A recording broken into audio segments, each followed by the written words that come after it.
kredit olish istagini bildirgan fuqarolar uchrashamiz. Maqsad o'sha kredit talabalarimizni fuqarolarga tanishtirish. Mana 2025-yilda 28-yanvar kuni birinchi kunimizni boshlayapmiz. Uchrashuvda maqsad o'sha fuqarolarning kredit olish istagini, bu fuqarolar kredit madaniyatini o'rgatish, o'sha kredit shartlari va foizlarini tushuntirish va o'sha ichidagi istaklarni bilib olib, bizni amaliyotga chiqarishga yordam berishga xizmat qilishga.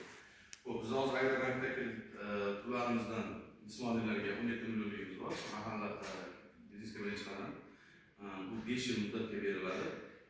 Ish fuqarolarga foiz stavkasi 25%, agar ayol kishi biznes qilmoqchi bo'lsa 23%, 2% pastga tushirib beramiz foiz stavkasini 2 yil imtiyoz davri bilan. Bu kreditimiz o'sha ishsiz fuqarolarga, o'zimiz bankdagi fuqarolarga beriladi, kattalar yoshlar asosida beriladi. Ikkinchi ayol bundan kattaroq kredit olmoqchiman deganimiz 50 million kreditimiz bor. 50 million kreditimiz ham shartlari shundan 25%, 2% past ayollarga 23%, 5 yil muddat 2 yil imtiyoz davri. Endi bu grafik qanaqa chiqadi degan savol bo'lishi mumkin. Misol uchun ayol kishi oladigan bo'lsa 980 mingdan chiqadi 2 yil davomida. Faqat foiz to'lanadi. 3-yildan ta'lim boshlanadi. Erkak kishi oladigan bo'lsa 1 million pul chiqadi. 2% bo'ladi. Yo'q, men yana tadbirkorlik qilmoqchiman yoki kattaroq pulga kerak deydigan 100 million, hatto 312 million yuridik shaxslarga kreditimiz bor.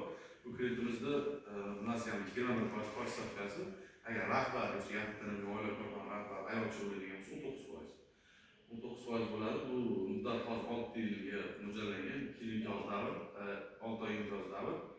Agar dosyor sotib olmoqchi bo'lsa 6 oy, 6 yil aylanma mablag'ga shunchaki o'zimiz registratsiya 1,5 yilga beramiz. Undan ham kattaroq summa olmoqchi bo'lsa 100 million tevasiga garov asosida beriladi. Noturar joy yoki 2022-yildan oldin keyin ishlab chiqarilgan avtomatik garov hisobiga qo'yib 300